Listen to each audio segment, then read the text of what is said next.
Good day, everyone. To the people behind the PRIME Inc. International Research Conference in cooperation with EARIS, I hope that you are all doing well, and I wish the same for all the participants in this conference. My name is May Joy D. Romanes. I am the Senior Education Program Specialist in Planning and Research in Department of Education, Philippines. I will be your lecturer for today, and I will be talking about the data gathering methods in the new normal. I hope that you would learn something that can be applied in your research study after this lecture. Here are the topics that we will be discussing today. Let's start with data gathering. So what is data gathering? According to the Cambridge Dictionary, data gathering refers to the activity of collecting information that can be used to find out about a particular subject. According to the Office of Research Integrity of the U.S. Department of Health and Human Services, data gathering refers to the process of collecting and measuring information on variables of interest in an established systematic fashion that enables one to first answer the stated research question, second is to test hypotheses, third is to evaluate outcomes. If a researcher is considering whether to collect data on their own or get help from an external consultant, they will need to have enough information to make an informed decision about how to proceed. The main consideration is to make sure that any information collected is done in a way and for a purpose that is consistent and complies with the freedom of information and, of course, the privacy protection legislation. In the interest of effectiveness and efficiency, it is recommended that efforts be made to collect data that will shed light on issues and opportunities. To protect the credibility and reliability of data, information should be gathered using accepted data collection techniques. The first step is to identify the issues and opportunities for collecting data and to decide what next steps to take. To do this, it may be helpful to conduct an internal and external assessment to understand what is happening inside and outside of your organization/institution. The focus of step 2 is choosing a priority issue or opportunity for collecting data and then setting goals and objectives. The researcher reviews issues and opportunity identified from step 1 and picks one or more specific issue and opportunity for starting a data collection project from among the list of priorities. Some of the questions an organization can consider when deciding to prioritize an issue and opportunity for gathering data include: is there a fundamental reason or opportunity to collect data from which other issues and or opportunities seems to arise? Okay, for steps 3 and 4, we will be discussing them in the next slides. Okay, in step 3,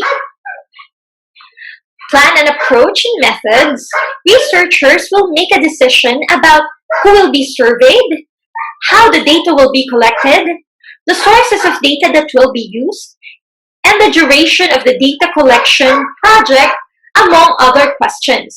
These decisions may be in consultation with an expert. The methods and approaches will flow from the goal set in step 2 and will vary significantly depending on the number of factors, including the organization's context, size, resources, and the purpose and complexity of the issue and opportunity selected. In the context of education, social science researchers are commonly asked to lead or help with the data collection projects. There are 2 types of data used in social science research: qualitative and quantitative. A good research effort involves the use of both types. Both approaches, while distinct, can overlap and rely on each other to produce a meaningful data analysis and results. Usually, a data is called qualitative if it is in form of words, but it may also include any information that is not numerical in form, such as photographs, videos, and sound recordings. Qualitative methods aim at describing a specific context, event, people, or relationship in a broad contextual way by trying to understand the underlying reasons for behavior, thoughts, and feelings. Common qualitative research method includes observation, one-on-one interviews, focus group discussions, and intensive case studies. So what are the potential strengths of qualitative methods or qualitative data? Qualitative data excels at telling the story from the participant's viewpoint, which helps the participants feel like they have been heard. It can also help in better understanding the issue or problem by providing a rich descriptive detail that explains the human context of numerical results. How about the potential weakness? It is perceived that the accuracy of qualitative data can be influenced by false, subjective, or manipulated testimonies. Good qualitative data, checked by a professional researcher and gathered using accepted data collection research methods, can address the impact of such factors. Depending on the nature and the size of the project, as well as the sophistication of the methods and analysis, use can take a significant amount of time, and it can be very labor intensive and can yield you results that may not be general enough for policy making and decision making purposes. The next type of data is quantitative data. Typically, the data is called quantitative if it is in the form of, yes, you're correct, numbers. A quantitative approach can be used to count the events or the number of people who represent a particular background. Common quantitative tools include surveys, questionnaires, and statistical data. I know that you are all familiar with these tools. It is important to note that all quantitative data is based on qualitative judgment. In other words, numbers cannot be interpreted by itself or by themselves without understanding the assumptions that underlie them. So what are the potential strengths of quantitative data? They're perceived to be more credible and more reliable than qualitative data because of the use of numbers, which are seen as an objective source of data. This is not necessarily the case. The accuracy of quantitative data can be influenced by the manipulation, of course, and bias of the researcher, among other factors, unless checked by the researcher's professionalism and the use of accepted data collection research methods. Quantitative data excels at summarizing, organizing, and comparing large amounts of information, drawing general conclusions about a research topic of interest, and can help measure the progress and success, good at identifying trends and determining the magnitude of a research topic of interest. What is the potential weakness? A focus on numbers and rankings alone can overly simplify or lead to an inaccurate understanding of complex situations and realities, unless a broader context is provided. Okay, let's go to the next step, which is step 4, collect data. When planning on how best to collect data in step 4, it is important to be aware of the practical considerations and the best practices for addressing logistical challenges organizations often face at this stage of process. Implementing a data collection plan requires attention to the matters. These are very important, such as, first, getting a buy-in from the senior leadership and key stakeholders in or outside of the organization.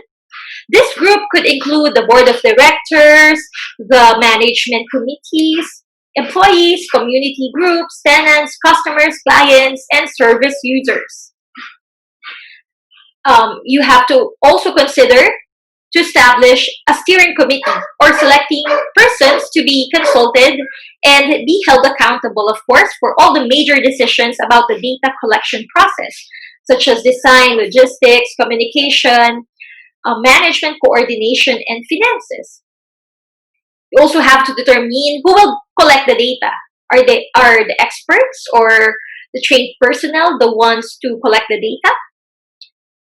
Also, we have to identify the logistics, the resources, the technology, and the people needed to develop and implement a data collection initiative. We also have to anticipate and address the key stakeholders' concerns and questions about the project. Another thing to consider would be to design a communication and consultation strategy, because this will explain the data collection initiative and encourage the highest possible participation rate, which is what we wanted. We also have to protect the privacy and the personal information of the participants by using carefully controlled procedures for collecting, storing, and accessing data that comply with the privacy, of course, human rights, and other laws. Dignity and confidentiality must always be respected. Minimizing the impact and inconvenience for the people affected in the workplace or service environment, which includes choosing the best time to collect data. We also have to aim for flexibility to be allowed or to allow for changes without the great expense or inconvenience. Considering a test period or a pilot phase to allow the researchers to improve and modify data collection methods as they may be needed. Okay, so what is the importance of ensuring accurate and appropriate data gathering or data collection? Regardless of the field of study or preference for defining data, if it is quantitative or qualitative, accurate data collection is essential to maintaining the integrity of research. Both the selection of appropriate data collection instruments, like if it is existing, modified, or newly developed, and clearly delineated instruction for their correct use reduce the likelihood of errors occurring. What are the consequences from improperly collected data? Here they are. First is the inability to answer research questions accurately. Second is the inability to repeat and validate the study. Third are the distorted findings resulted in wasted resources. Fourth is misleading other researchers to pursue fruitless avenues of investigation. Another consequence would be compromising decisions for public policy and causing harms to human participants and animal subjects. While the degree of impact from faulty data collection may vary by discipline and by nature of investigation, there is a potential to cause disproportionate harm when these research results are used to support public policy recommendations. For the third part, what are the limitations imposed upon the COVID-19 pandemic and what are the effects of these limitations to research? The onset of the pandemic and the efforts to contain it has, of course, affected the way that we collect and analyze our research data. This have impact on the researchers in collecting relevant data without violating the existing protocols. Okay, here are the measures taken to avoid the COVID-19. Okay, and also here are the effects on the conduct of research.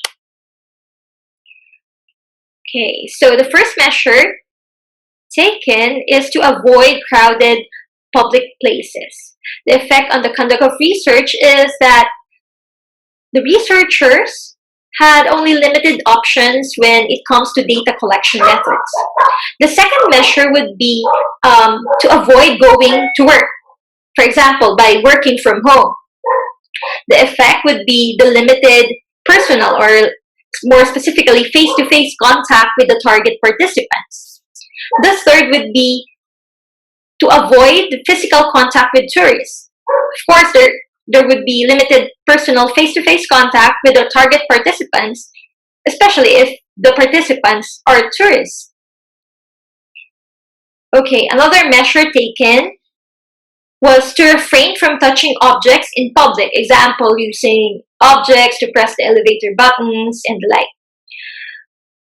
Its effect on research, or in the conduct of research rather, is that the researchers have limited data collection methods, especially in answering physical surveys where they need to use pens and they need to touch papers, of course.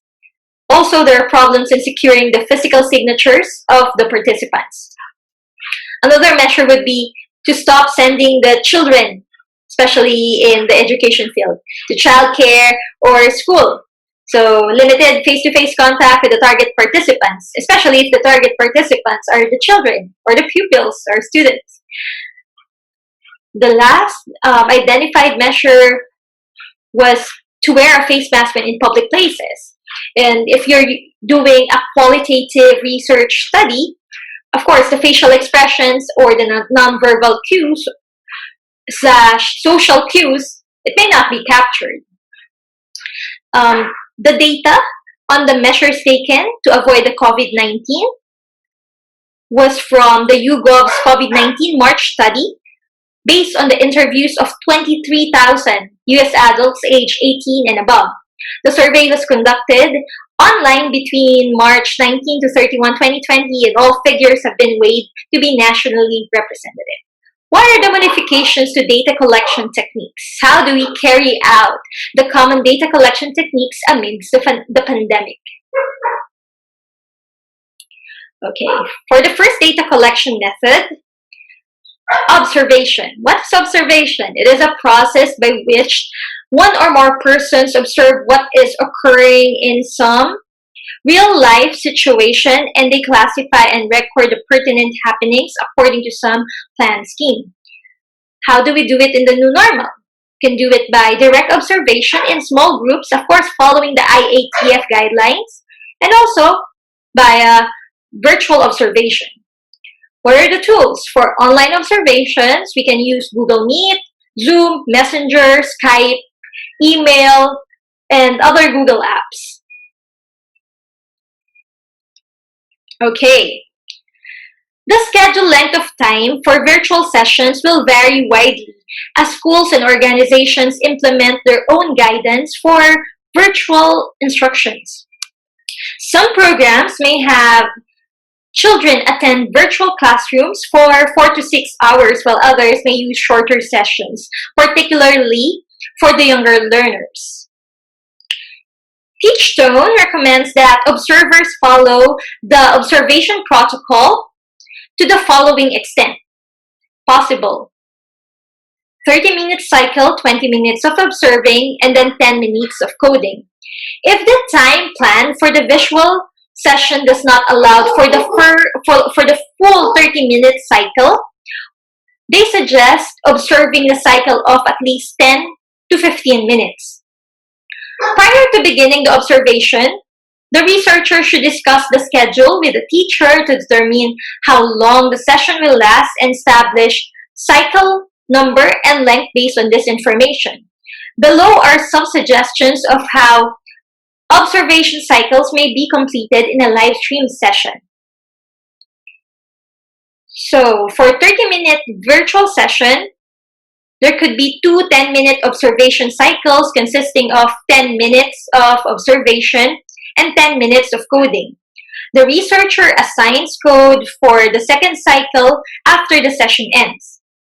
For a 45-minute virtual session, there could be 2 15-minute observation cycles consisting of 15 minutes of observations and 10 minutes of coding.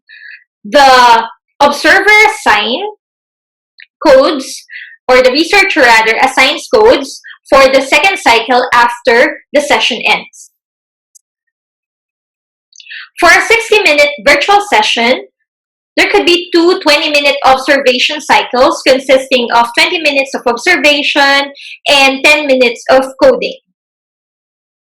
The observer assigns codes for the second cycle after the session ends. While observing in this manner is not in line with the typical observation protocol, it is important that To remember that virtual observations should be conducted for the purpose of formative assessment and professional development. Shorter observations are typically sufficient for these purposes. Program/schools should develop clear protocols for cycle number and length and use these protocols consistently across observations. Okay. The observer and the camera. Upon entering a virtual classroom, observers should have their camera on. This will allow the researchers to introduce themselves to the teacher and ask about the expected number of children for the group if this information is not already known.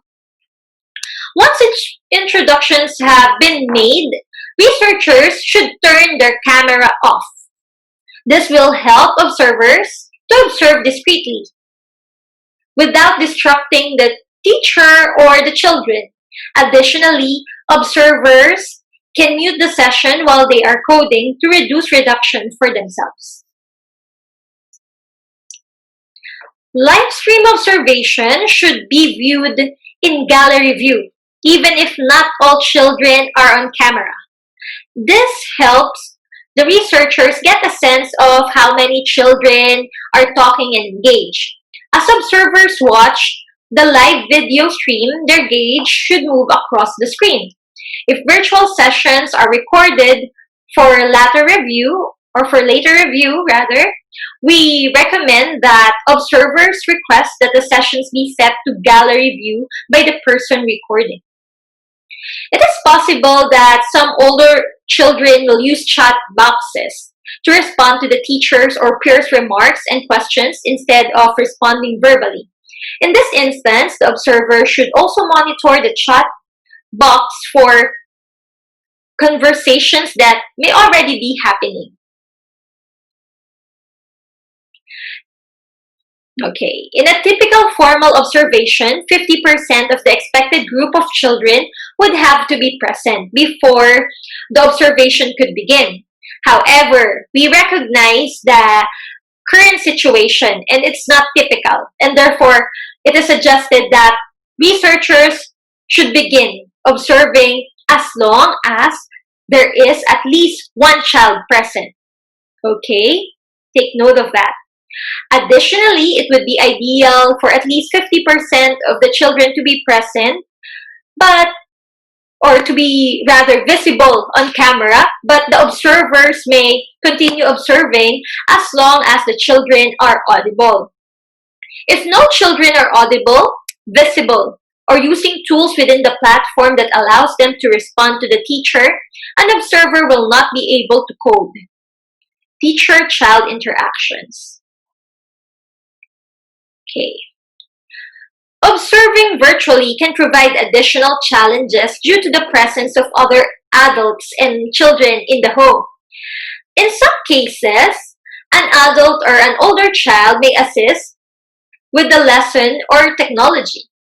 The interactions of the non-facilitating adults and non-target children should be taken into account, encoding only if they observably enhance or they detract from the children's experience.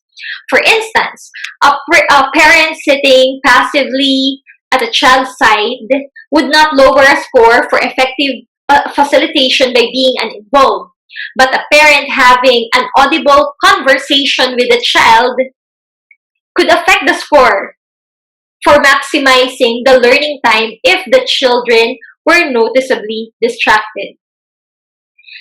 If the observers,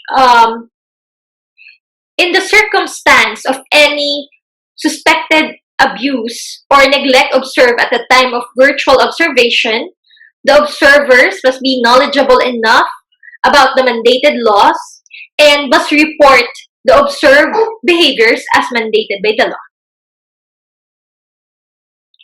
Okay. For the next method, we have the interview. What is an interview?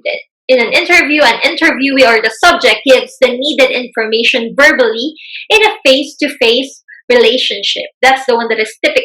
But how do we do it in the new normal? We can do virtual interviews. Okay. What are the tools that we can use in virtual interviews. We can use Google Meet, Zoom, Messenger, or Skype. So we can do an in-person interview via online video. We can use conferencing platforms.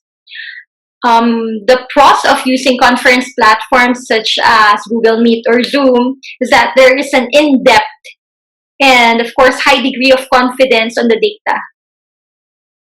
However, the cons for doing so is that it's time-consuming, it's expensive, and it can be dismissed as anecdotal. Okay, in DepEd Cavite, this is the most used method of collecting data, and this is the questionnaire. So what is the questionnaire method of data collection? A questionnaire form is sent usually by post to the persons concerned with a request to answer the questions and return the questionnaire. So how do we do the questionnaire method in the new normal? So we can do mail survey, phone surveys, and web or online surveys. Mail surveys can reach anyone and everyone without any barrier. However, it is expensive, it is prone to data collection errors, and of course, the lag time must be considered. For phone surveys, it has high degree of confidence in the data collected and it can reach almost anyone. Okay. However, it is also expensive. You have to buy your own load and the participants cannot self-administer. You may need also to hire an expert or an agency to do so. For web or online surveys, they're cheap, they can self-administer, there is very low probability of data errors. However, here's the catch. Not all of your customers might have an email address or be on an internet. The customers also, or the participants are also wary of divulging their information online. For web or online surveys, you can use Google Form, Microsoft Form, Cognito Form, HubSpot Form Builder, Survey Planet, Survey Monkey, Zoho Survey, and Lime Survey. You can all find them in Google. So here's an infographic comparing phone surveys, online surveys, and in-person interviews. Okay, this is another table. It shows that online or email or web-based surveys are much cheaper than paper or phone surveys. However, the phone surveys have the highest data quality among the paper and online or email or web surveys. A researcher must visualize all of the relevant information that they would like to have, such as what will be the output of the survey research report look like? What are the charts and graphs that will be prepared? What information do you need to be assured that an action is warranted? You have to assign ranks to this topic according to their priority, including the most important topics first. Revisit these items again to ensure that the objectives, topics, and information you need are appropriate. Remember that you cannot solve a problem if you ask the wrong questions. Okay, the next one. Consider the difficulty of each item for the respondent. How easy or difficult is it for the respondent to provide information on each topic? If it's difficult, is there an alternative medium to gain insights by asking a different question? This is probably the most important step. Of course, online surveys have to be precise, clear, and concise.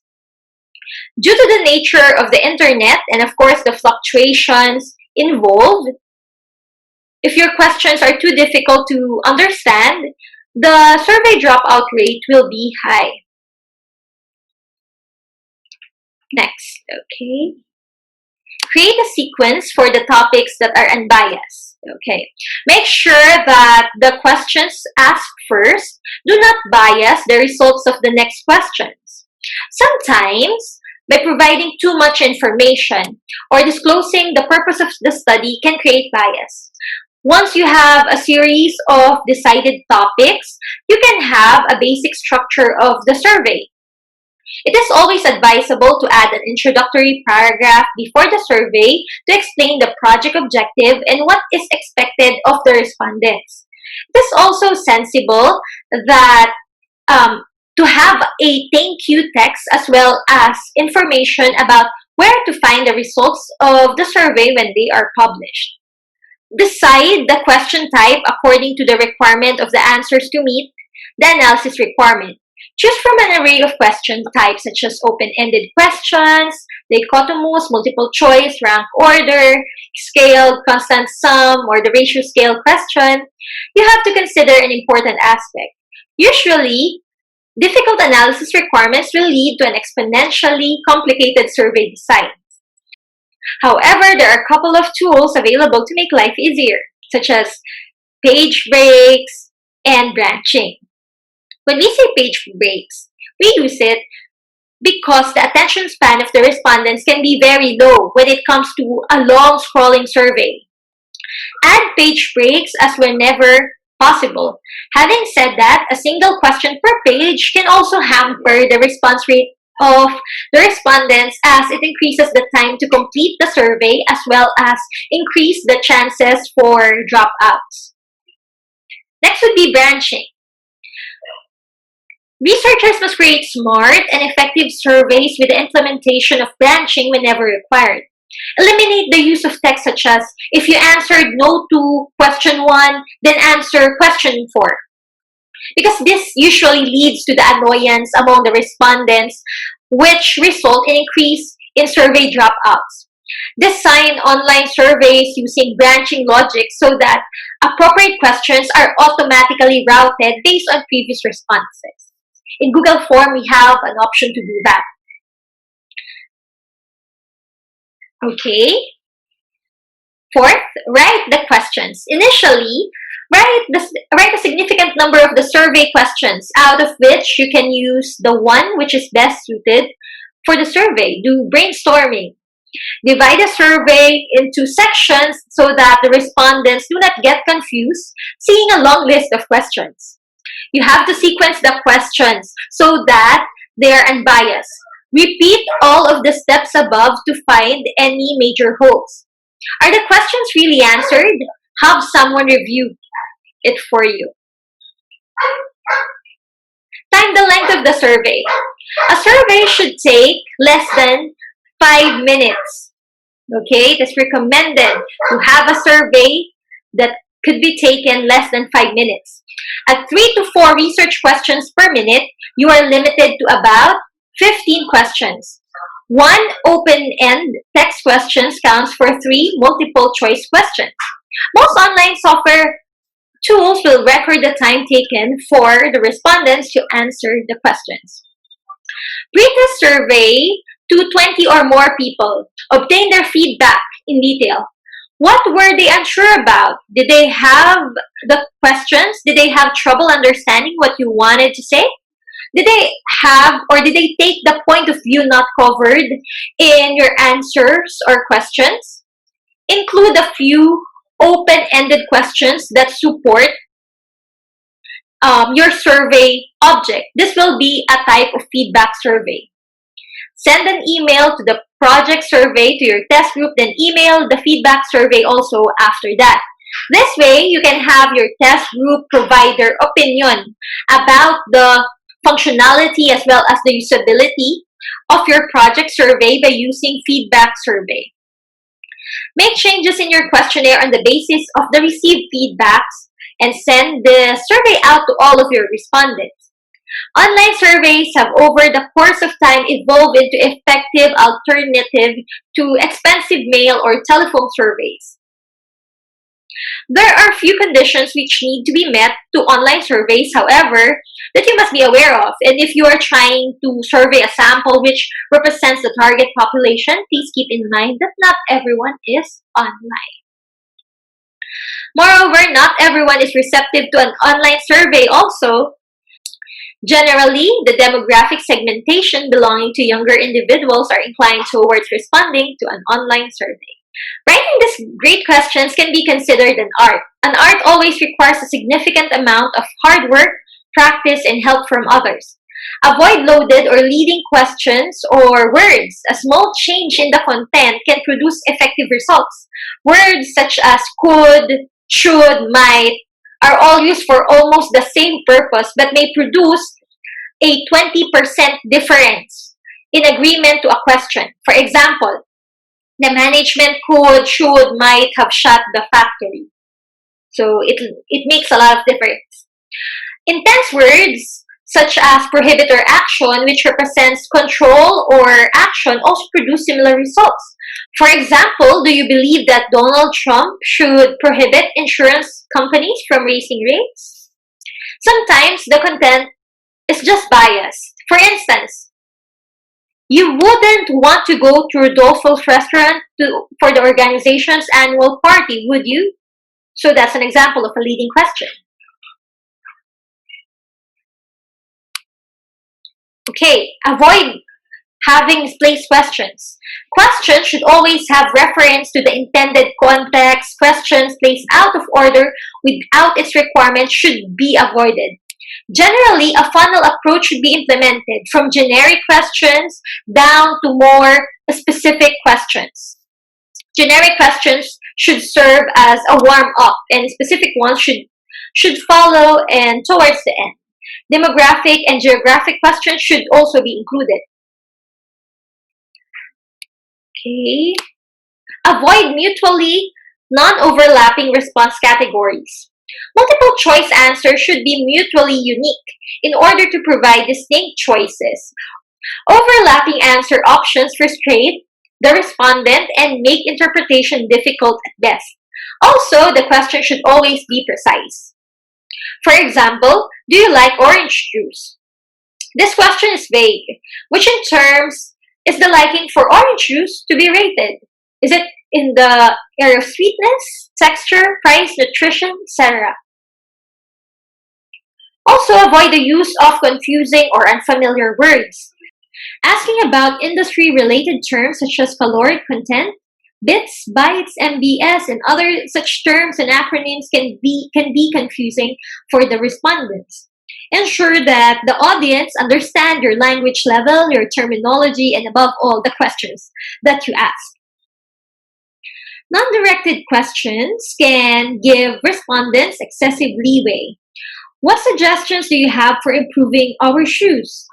The question is about the quality in general, but the respondents may offer suggestions about the texture, the type of shoes, or variants.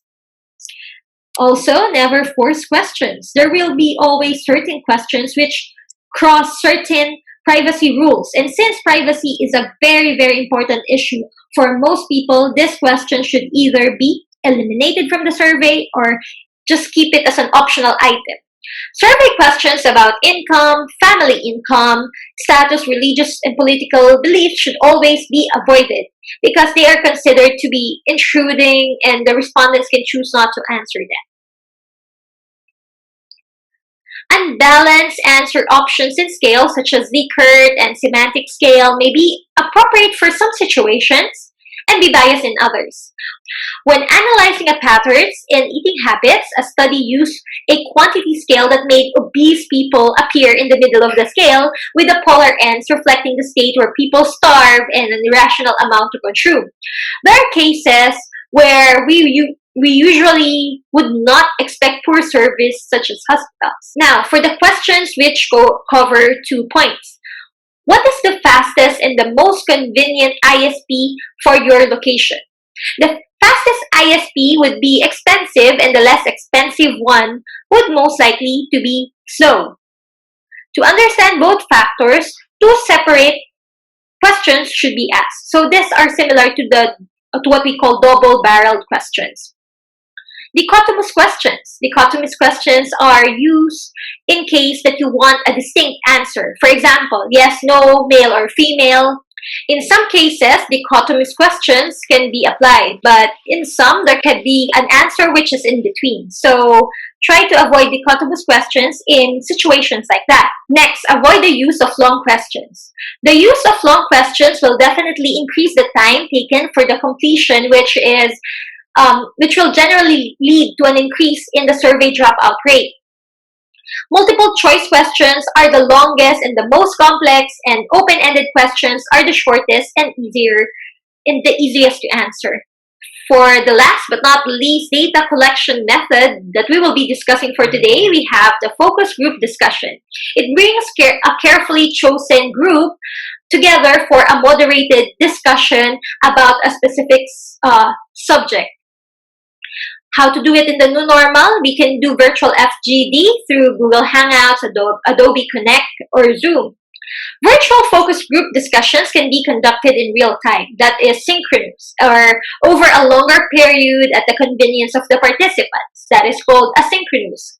Synchronous focus group is similar to video conferencing, while the asynchronous focus group is more like online message boards.